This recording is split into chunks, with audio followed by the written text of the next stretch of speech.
balma awni nyangma aywa sungalo mana tile tan teme ambayi la dado an fe demsenumbi yala ka yogoro folike ni muso manumbi salawale walike anyabala sisan o balaka ke ni sabarni kasoro ame min don oye filen kolon ni tasa kolon ani galama koro yi wala sa manka mi boala ama yere don o kono o yanga la dawi oye antabolo yi ga abalaka ke chuga mena sisa yala abalaka ke la dade wala abalaka ke fenyini drondi katugu abalaka sramin tani ni makoro mapmala sandama dobina se antina don de mundo abikela muna ani abike kunjumena aywa fo kabni sisa anka nyenyini ani anka benkilina abike chugodi abike kunjumena ani korojumen bala aywa fanga je kanu la je yanve chendo tanye jakuye nga ni minkanga to nona anka jija ko to nona ne masomema oyoe Alexis Masoni yorori makafu karaja talafoni oye Musa Bankaliye nega kanya we nu farala nyogon ka zigiri dumanda sungalo la mami la star kata se zigiri baru ani bablemani were zigiri solo ale deunye sanga muga oye nega kanya shekin kan isa kawa siribe ini sokoma ba fanda to moda ka sore foli di ma ka sore foli di an la ba na fle ka klingin la bela jelema malikono ani malikoka oui Be bisimila ne kaba alors foli kan keren ni kanyeshi ambalma chrétien ma oui kono ye chrétien seli baye no e paki amba do ka fo mali chrétien mawdo munu ni o balma munu no le islam no be ben sigila chedo o anu ka nyana jaw be bo gashisiki so obi ala biere shomelendo ka da oka ambe do ye alaka seli nke here ani fenene uye do munu ke parce que mo be seli résumé ka ke feti dron ka soro dine bolo kan seli e baraji nyini ni do wakati de amba do chrétien samedi shuka duguje dimanche la olubo o do chamam pake pakila donc ambe do fara o ka do kan alaka do bu bela jelem le jamana ani jamana dewnye ani finani ka shijani kenya di ko uniseli kerengere ala renouveau chrétien munu be anno ka damne nyama danga Antoine Solange Dambele kata gauche Emmanuel Emma Fifa menu naw ni to bela jele munu be Vincent no ni Désiré Dako no o lu be chrétien Désiré aleta be voilà lene de d'accord wala ta voilà ame foli du bela jele ko ben seli ka bi samedi son rafa Désiré be bol la kala bina ta pakila ako mano ko ambo fafu be ko ni seli oui ko ufanani ube koja ana renouveau la yana fana kanga koja ola ame foli du ba ko bela jele ni seli ajara ubela jeleni ametaganya feni barawi anga mawilili amena ale bismillah isa gaba so ngana ina tugni amesinga Aboubacar Sidiki fomba bismillah ka kenyani kuna fonu mera chuko yowi avec a hakilna di mi premier ministre ka motion de censure ko kuma mbe no ni o ya soro tien be kuma ina ni tien te kuma ina ale hakilna mi di ambesiga kan o ya sa famille ka soro ala bari akuma tobe ko alisa akuma tobe ke kola ambe sigi okan ni ala ma bashike d'accord anga je ka Aboubacar Sidiki fomba la main isa ka baga nega judu sirafe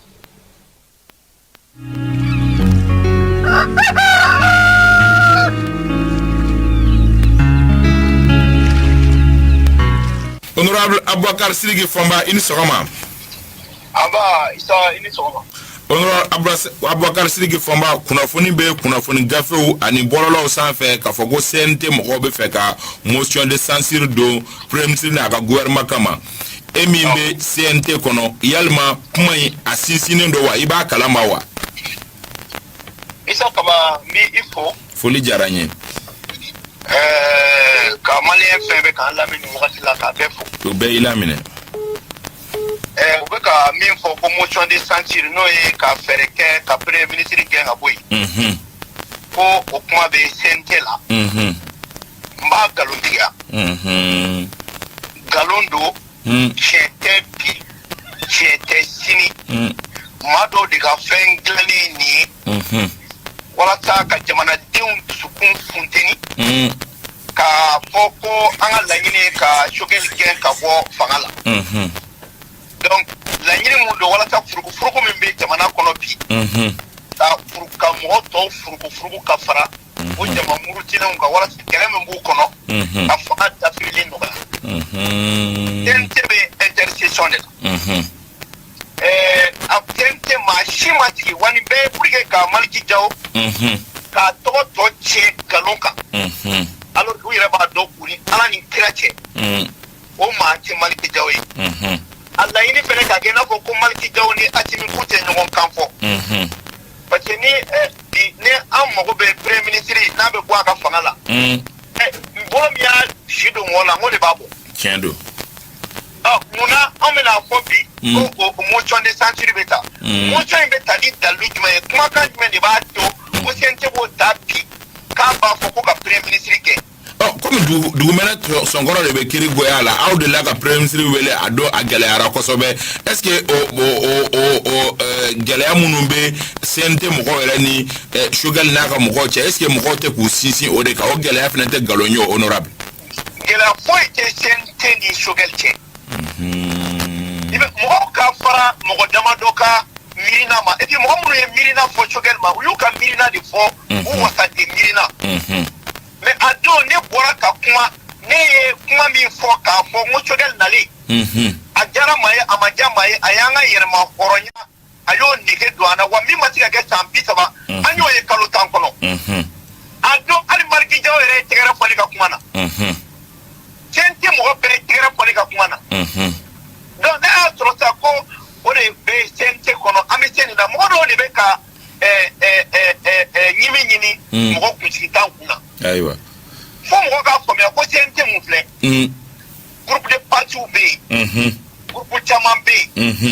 et taranga parti de tola bien vrai que ne M5 mo de mais ne bon teta M5 tola mais tanga parti de tola wali be na parti de tola sente ko bon motion de censure ko kuma ere mali la mo forum ya fonere motion de censure papier la be mutarwan kama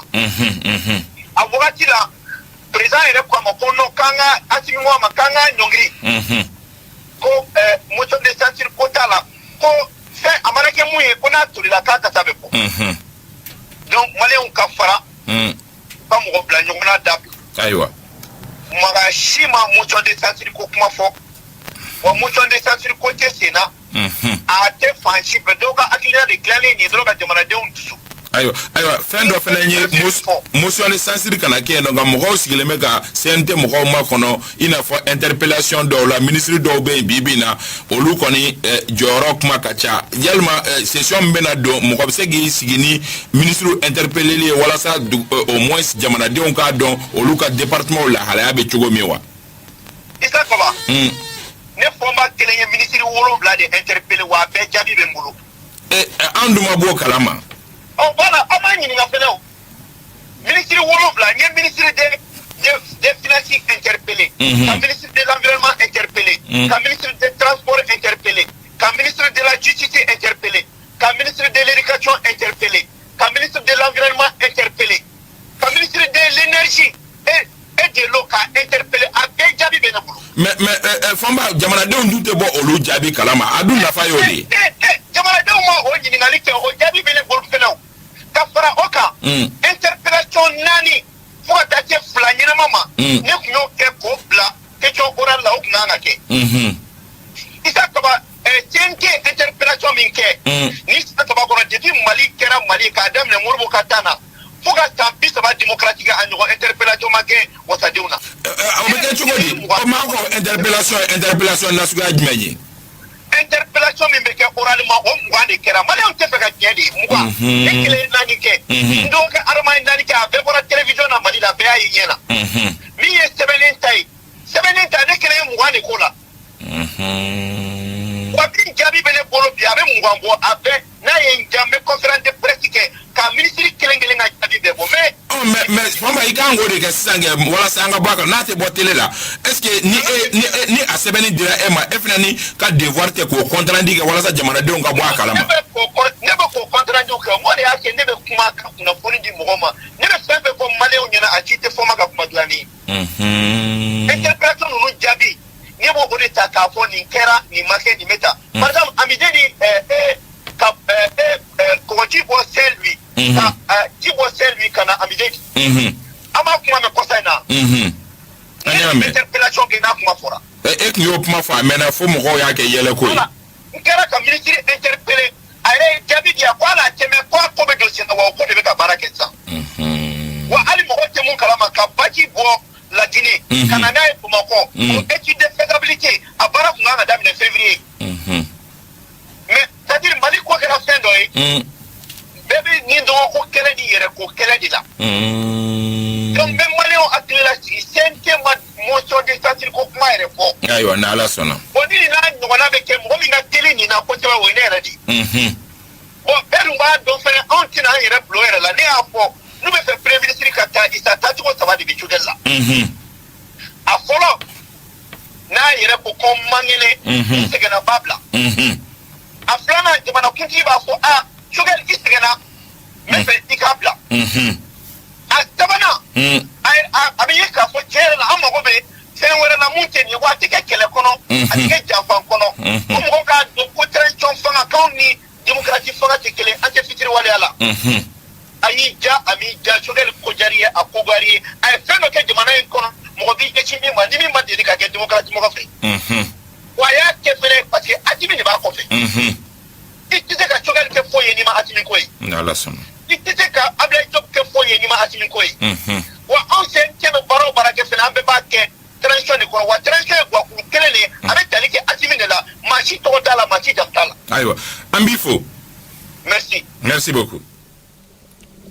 Abubakar Sidiki Fomba CNT Madoni Tuni Aka la seluye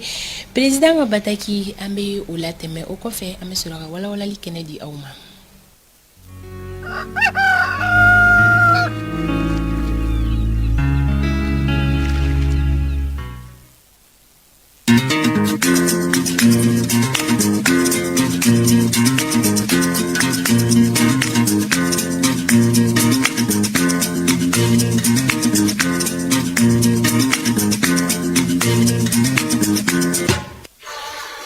Assalamu alaikum wa rahmatullahi wa barakatuh. Kaboka Felice Malien Bella Jelema, Pengaran la Renouveau Télé.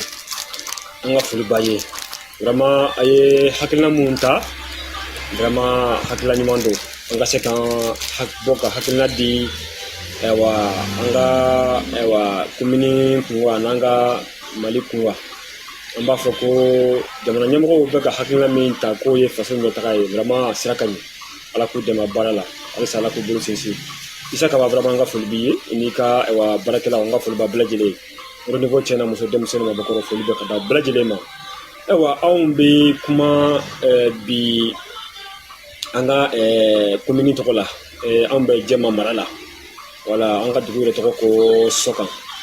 soka ni janyembe che abisan chamambo santani duru santani shegi il faut ça mo era bo donc le manga ben nous dugu flani nyogonche tuka teka saka surala soka dugu kono mo bita fo ma ba saba ani kemagoro ni doni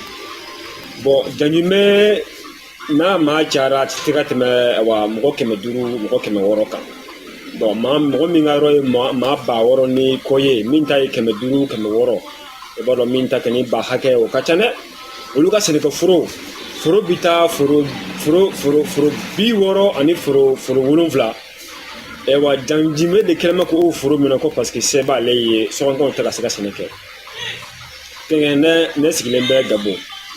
mais folo entame de ni samia concernant tumbi tela ba nyoko made munu be français munu be gabo munu be congo ame nyoko soro suka seneke o meni seneka du ko tawo la seneke rojume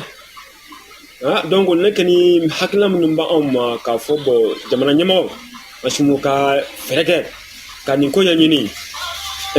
soka de janyi mesiki abi 100 kemen ko bo mo mi siki ka seneka du ko dima ya dugukolo min yɛrɛ den ma yɛrɛ ko ka mago yɛrɛ t'o la mais ale yɛrɛ bɛ ka sɛnɛ kɛ foro min kɔnɔ k'o foro minɛ dugukolo mɔgɔ bɛɛ ka foro mɔgɔ kelen de kɛn bɛ k'o minɛ a tɛ ka se k'o foro sɛnɛ a tɛ ka se ka mɔgɔ bila ka sɛnɛ kɛ anw taamadenw minnu ni samiya kun sera an kun bɛ ci la bila ɲɔgɔn ma ka taga ɲɔgɔn sɔrɔ village la ka taa sɛnɛ kɛ an tɛna se ka taa parce que sɛnɛkɛ foro t'an bolo o gɛlɛya b'an kan ka se ka wuli ka taga soka ni janɲun bɛ kɛrɛnkɛrɛnnenya filɛ jɛma mara la soka ni janɲun bɛ ka dugukolo mankan bɛ cogoya min na jɔn ni dugukolo tigiya ka kan ka nin ko sɛgɛsɛgɛ fo k'a s'a dan na vraiment n'o kɛra a bɛ diya n ye parce que vraiment n'i ko sɛnɛkɛla kɔni ayiwa ni sɛnɛkɛ dugukolo t'i bolo i tɛ se ka sɛnɛ kɛ dun ka fa tɛ yɔrɔ o yɔrɔ ayiwa hakilasigi tɛ yen nɔ anw dun n'anw ye sɛnɛ kɛ cogo o cogo la an b'an balo sɔrɔ an bɛ se ka maa wɛrɛ balo wala an bɛ kuma bila yan nɔ komi an tɛ se ka tɛmɛ miniti 3 daba salamu aleykum warahmatulahi wabarakatuh shukran dalile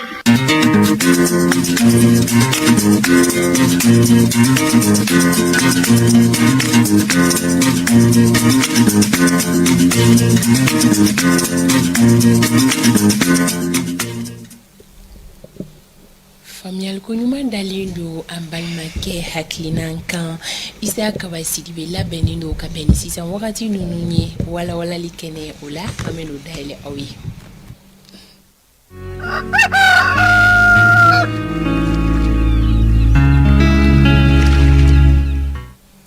ka segin ka lajɛbaga ni lamɛnbaga kelen-kelenna bɛɛ fo mali kɔnɔ ani mali kɔ kan k'aw ladɔnniya k'a fɔ décryptage ni y'a wagati selen ye isa kaba bisimila tɛnɛ ye bi ye dɔgɔkun daminɛ bi ye dɔgɔkun daminɛ min ni a bɛna daminɛ funteniba kɔnɔna la mɔgɔ caman y'a jateminɛ kabi dɔgɔkun kuncɛ in na funteni barika bɛ ka yɛlɛ nka n bɛ a ladɔnniya k'a fɔ mali dɔrɔn tɛ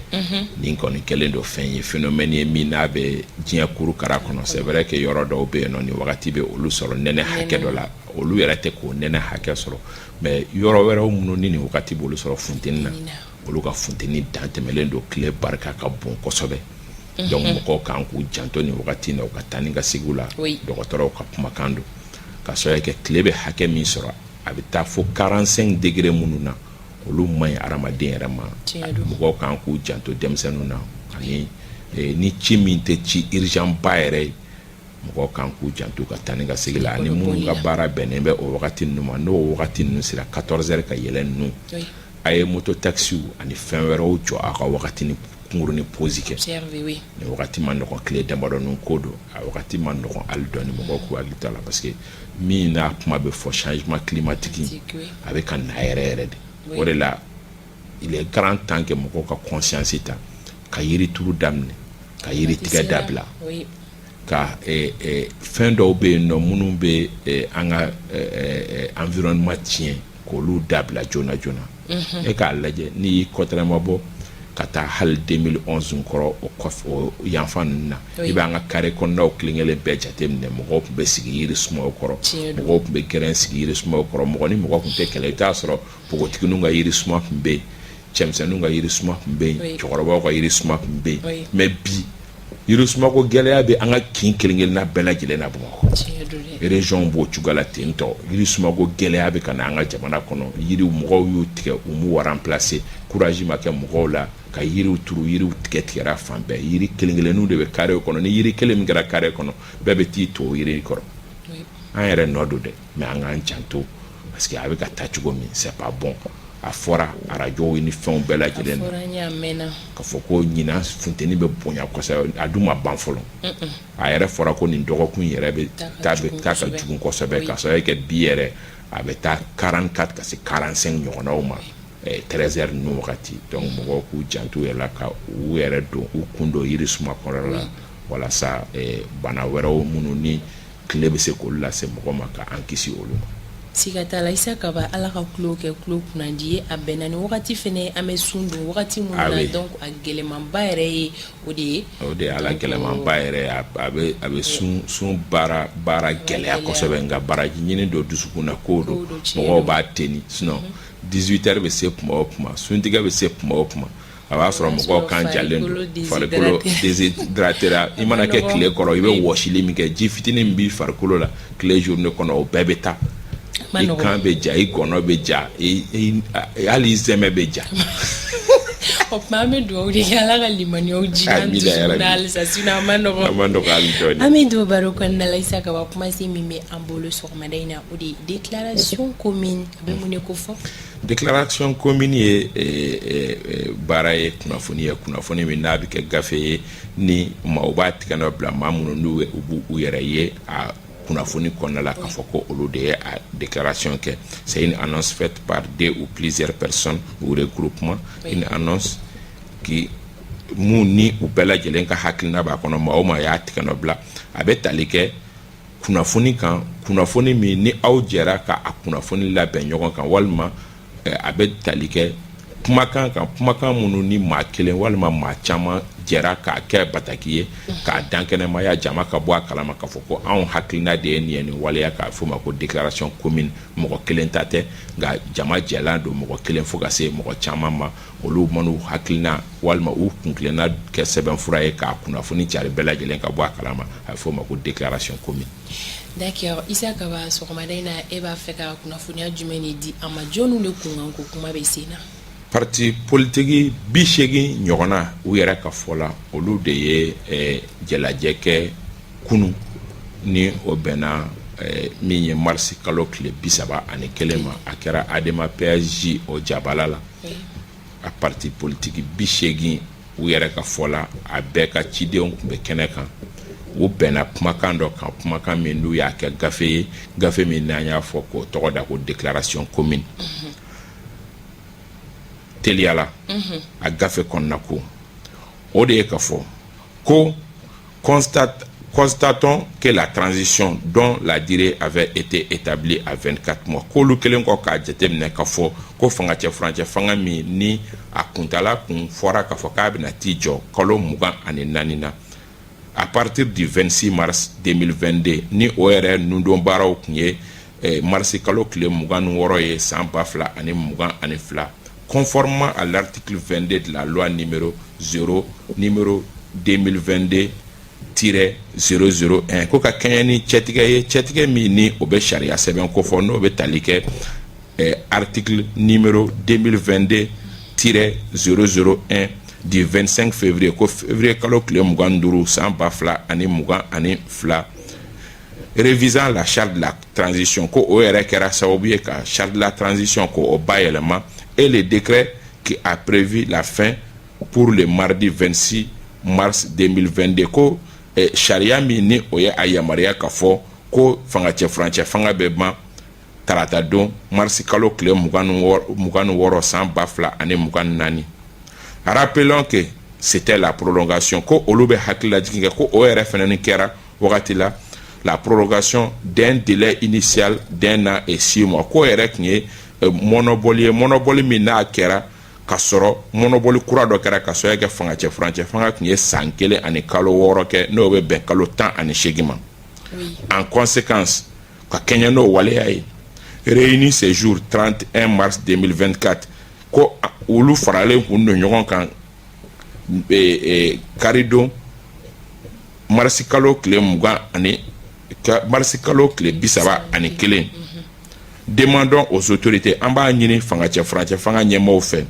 les autorités en place mamunu be marala bi au regard du vide juridique ko ka kenyani sharia ntanya mini obeni ko hukumu kono et institutionnel nate do anga jamana mara sharia o shikono aussi provoquer de créer les conditions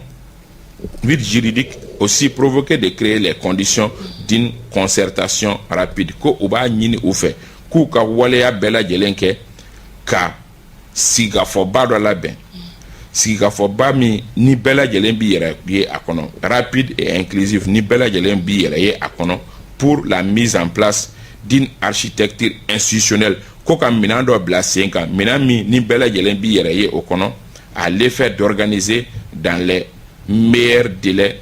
l'élection présidentielle ko o minanga ke sobie ka kalata jamana kunti kalata la ben jona. OK. Utilisons toutes les voies légales et légitimes pour le retour de notre pays à l'ordre constitutionnel durable. Kubina waleya bela jelenga katemeni sira bela jelen sira munu yamarendo wala sa jamana ka segi sharia minan konnala décidons de mettre en place un comité de suivi de la présente initiative. Ko olu bena jɛkulu dɔ sigi sen ka jɛkulu min bɛ jateminɛ kɛ ninnu ni laɲini minnu n'u y'o olu kɛ o lawaleyali la. La présente déclaration reste ouverte à tous les Maliens de l'intérieur et de la diaspora. Ko wa ko olu ka ni hakilina ko a dayɛlɛlen don maaw ye maa minnu ni i bɛ Mali kɔnɔ walima i kɛra Mali kɔ kan ni i bɛ i yɛrɛ ye nin kɔnɔ. N y'a f'i ɲɛna parti 80 don parti 80 min n'an da tɛ se ka se a tɔgɔ a bɛɛ tɔgɔ ma nka dɔw bɛ yen an bɛ se ka minnu fɔ i n'a fɔ parti yɛlɛma RPM cadre des partis regroupement o tɔn o parti jɛkulu bɛɛ lajɛlen ADEMA PSJ MPM M5 RFP Mali Kura LDC n'o ye Musa Sinko o ka jɛkulu ye Far an ka wuli Moribo Sidibe ka jɛkulu MODEC Koniba Sidibe ka jɛkulu Kodem Hussein Amion Gundo ka jɛkulu ninnu bɛɛ lajɛlen faralen ɲɔgɔn kan n y'a f'i ɲɛna ko parti 80 olu de ye nin hakilina in bɔ k'a bin kunu u ka jalajɛ kɔfɛ a kɛra ka dɔn fitirima gɛn na dɔɔni nka jama fanba ye a sɔrɔ Fanta Tumota kuma ye nin de. D'accord, Issa Kawa an b'a fɛ ka dɔn sisan nɔ e yɛrɛ hakilinata ye jumɛn de ye ninnu k'a ni wuli ka jɔ in kan. Wagati o wagati ni i ko jamana ko la ko fara ɲɔgɔn kan o ye hakilina ɲumanba ye. U ka bataki kɔnɔ i bɛ a ye ka fɔ fara ɲɔgɔn kan kuma bɛ yen nɔ ko an ka jɛ ka fara ɲɔgɔn kan ko jamana marabagaw ka minɛn dɔ sigi minɛn min kɔnɔ concertation bɛ kɛ o la c'est important jamana ɲɛmaaw b'o o baara dɔ la ni a bɛ f'o ma ko dialogue intermalien maintenant dialogue intermalien bɛ se ka profiter ninnu bɛ ka nin concertation min fɔ k'a bɛɛ don ɲɔgɔn na k'a kɛ fɛn kelen ye walasa an ka abuti o la wa ne hakili la o bɛ kɛ fɛn ɲuman ye o ye kelen ye nka u ka kuma kɔnɔ fɛn dɔ bɛ a kɔnɔ min ni a bɛ mɔgɔ jɔrɔ ka sababu kɛ min bɛ a kɔnɔ o ye ka fɔ la mise en place d'une architecture institutionnelle ko ka minɛn dɔ bila sen kan minɛn min ni o bɛna jamanakuntigi kalata labɛn minɛn nasuguya jumɛn ko don hakilina jumɛn bɛ a kɔfɛ est-ce que minnu tun bɛ a kuma la ko ka transition civile sigi yalima transition civile kuma de ko don wa ka mɔgɔ kuraw ta k'olu kɛ furancɛ fanga ye walasa baaraw ka taa o de ko don wa walima dɔ wɛrɛw tun b'a la fɛnɛ ni ko ka gouvernement d'union nationale sigi bɛɛ b'i yɛrɛ ye gouvernement min kɔnɔ o de ko don wa ne bolo an bɛ yɔrɔ min sisan gouvernement d'union o gouvernement civil o o bɛɛ bɛ retard de ko fɔ n'i nana o daminɛ ka gouvernement d'union sigi mɔgɔ kura minnu bɛ don a kɔnɔ olu bɛ se ka kalo 3 ɲɔgɔnna kɛ tuguni walasa olu ka marque ta olu fana bɛna kɛ mɔgɔ nasuguya jumɛn ye yan'o équipe fana ni ka baaraw daminɛ o bɛna kɛ o ye furancɛ fanga o bɛna kɛ occasion ye tuguni an tɛ nin ye a san 3 magɛn na an bɛ sɔn ka taa san 5 magɛn na est-ce que Mali politique mɔgɔ bɛ fɛ bi an ka hali ni an bɛ taa san 5 san 10 na nka a kana kɛ olu kɔ est-ce que nin déclaration in ye o de ye wa parce que n'i ye kuma dudugumaw lajɛ i bɛ o ye a kɔnɔ fiɲɛ ye min ye a bɛ b'a fɔ mɔgɔ minnu bɛ k'o miiri fiɲɛ ye min ye c'est parce que anw tɛ a kɔnɔ n'anw donna a kɔnɔ fiɲɛ bɛɛ bɛ ban est-ce que jamana kan ka mara o cogoya la ten o ye ne jɔrɔ a kuma la dire que minnu bɛ fanga la bi an b'a ɲini aw fɛ aw ka kalata labɛn walasa jamana ka bila a minɛn normal kɔnɔ ne b'o faamu nka an ka minɛn dɔ bila sen kan minɛn min dɔw bɛna kalata labɛn o ye jɔrɔ dɔɔnin bɛ kɛnɛ na o kuma la nka o kɛrɛfɛ minnu fana bɛ mara la fo o fana ka fɔ n'i ye kow taabolo lajɛ i b'a ye k'a fɔ ŋaniya fan si tɛ yen sin foyi tɛ yen taamasiyɛn foyi tɛ yen min b'a jira k'a fɔ ko kalata labɛn ni ŋaniya bɛ yen c'est vrai que wagati dɔ kɛra fo kalata sɛbɛnw ni kalata minɛnw u taara Gawo ni Tɔnbukutu la opération yɛrɛ sigira o kama mais o opération kuma tɛ ka fɔ bilen kalo 24 min ni o mɔnɔ tun bɔra ka fara kalo san 1 ni kalo 6 ɲɔgɔnna kan o kun cɛra kabi tarata don marsi kalo kile 26 hali sa an ɲɛ mɛnna sira la an kulo tɛ kuma la kuma min b'a yira k'a fɔ ko ŋaniya dɔ bɛ yen nɔ o ye jɔrɔna ko ye jɔrɔna ko min ni jamana ɲɛmɔgɔw fana kan k'o corriger nka k'a fɔ ko ka gouvernement in ci bɔgɔbɔgɔ ka fɛn wɛrɛ sigi tuguni min ni o fana bɛna retard dɔ ta n'o kɛra minnu bɛ bɔ o gouvernement kɔnɔ parce que laada ye o de ye olu fana ni bɛna taa jumɛn fɔ an ka aw ko anw ka bɔ yen an ka kalata labɛn aw fana ni a y'aw teli aw ka kalata labɛn an bɛ to o ɲɔgɔn sama la olu fana bɛ wagati kunkurunin kɛ dɔ ninnu fana bɛ tila ka na bon n'o don a ye anw fana na don tuguni anw fana ka na ka na kalata labɛn est ce que an bɛ tila o la donc ce qui est sûr aujourd'hui min kan ka kɛ minnu bɛ mara la ka solution ɲini an ka taa kalata la mɔgɔ dɔ b'i sigilen to k'a fɔ o la ko ayi ko fo 10 ans non an kana taa olu kɔnɔ an ye sariya sunba min ta kɔsani na o sariya sunba kɔnɔ on avait l'occasion minnu bɛ fanga la bi ils avaient l'occasion k'a proposer maliyɛnw ye ko fangacɛ furancɛ fanga an k'a kɛ 10 ans ye n'u kun ko fangacɛ furancɛ fanga constitution kun k'a fɔ k'a fɔ ko fangacɛ furancɛ fanga min transition min n'an b'a kɔnɔ pour que ka se ka refondation kɛ constitution y'a décidé ka 10 ans di fangacɛ furancɛ fanga ma ni maliyɛnw kun y'o voté an kun bɛ taa o kan mais maliyɛnw m'o voté o fan si tɛ a kɔnɔ donc 10 ans ko kuma o bɔlɔnkɔnɔ kuma il est grand temps an ka bɔ olu kɔnɔ n'o tun bɛ ni jamana marabagaw tun bɛ fɛ o ka kɛ u tun b'o kɛ constitution ou bien o tun b'o kɛ charte dɔ ye k'a proposer maliyɛnw ye ni maliyɛnw sɔnna an tun b'o kɛ donc déjà que o tɛ a la et que baara minnu kɛra a kɔnɔ o ye k'a fɔ ni mɔgɔ min ye finitigi ye hali n'i bɛ fanga la kalo 4 b'i bolo i ka se ka fini bila ka i kɛ cɛbɔ ye aujourd'hui ni jamanakuntigi Asimi Goïta bɛ fɛ ka kɛ cɛbɔ ye kalo 4 ka kɛ a bolo a ka fini bila mɔgɔ dɔ ka transition intérim kɛ a ka kɛ cɛbɔ ye minnu b'a la k'a fɔ ko f'a ka taa 10 ans an ka taa ka taa kala ta minnu b'o ko la an ka taa ka taa kala ta Asimi Goïta a ka kɛ jamanakuntigi ye a ka 10 ans di a ma an ka baara kɛ o la jamana bɛ segin a minɛn ɲuman kɔnɔ ni jamana seginna a minɛn ɲuman kɔnɔ mɔgɔ si tɛ se ka d'abord a ka légitimité nkalon tɛ o la bɛɛ lajɛlen dalen b'o la mais a bɛ kɛ légalité fɛnɛ kɔnɔna la diɲɛ faransi wo mɔgɔ si tɛ se ka tɛnkɔrɔma bɔ a la parce que Mali jamanakuntigi de don min taara kalata kɔnɔna la o la an ka jamana bɛ segin a minɛn fɛrɛlen kɔnɔna la mais minnu bɛ o kuma la olu bɛ siran o ɲɛ mun na de quoi on a peur o tigiw dalen t'a la k'a fɔ k'u bɛ ka mandiya min fɔ Asimi ma ko mandiya ye tiɲɛ ye wa est-ce que vous doutez de sa popularité s'il doute pas de sa popularité si aw dalen b'a la k'a fɔ ko bi 80% de la population olu bɛ Asimi fɛ Asimi ka tenue bila a ka na kalata la an ka kalata labɛn a ka gagner mais nin cogoya la tantɔ sincèrement et hali ni i ko k'i bɛ dɛmɛ don i tɛ se ka dɛmɛ don parce que l'histoire retiendra parce que on est des hommes de principe mɔgɔ hadamaden mana kɛ cogo o cogo fo i ka sɔn ka tiɲɛ dɔ fɔ kuma la an bɛ min kɔnɔ nin ye tiɲɛ ka tiɲɛ na a man ɲi peut-être k'a lamɛnni man di anw kanubaga dɔw ye an k'a fɔ nin cogoya la ta mais an bɛ min kɔnɔ a man ɲi parce que an tɛ sariya kɔnɔ. o la Isa ka b'a kuma kuncɛ kuma la i bɛ se ka mun fɔ kɛrɛnkɛrɛnnenya la politiki mɔgɔw kunu ni dɔ tun b'o baro la n y'a fɔ a tigi ɲɛna n kɔrɔkɛ Alex bɛ to k'a fɔ kuma o kuma k'an ka fara ka ko politiki mɔgɔw ka fara k'u dénigrer mais politiki mɔgɔw kan k'a dɔn k'a fɔ ko u ye erreur kɛ population fana kan k'a dɔn k'a fɔ ko population ye erreur kɛ erreur bɛ an bɛɛ de fan fɛ san 30 min na an b'o o démocratie ko kuma la ni démocratie kun ye a minɛn fa a san 30 kɔnɔ an tun tɛ kɛ yan fiyewu ka nimisa Musa Tile nɔfɛ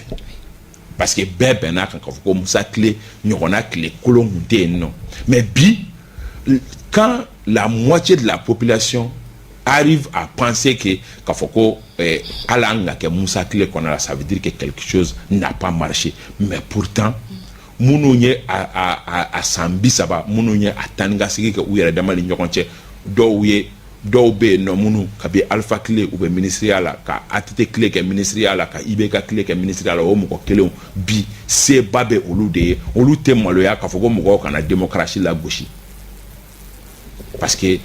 n'i y'a ye k'a fɔ ko bi mɔgɔw bɛ nimisa Musa Tile nɔfɛ parce que fɛn dɔ ma ɲa nka jamana population fana ni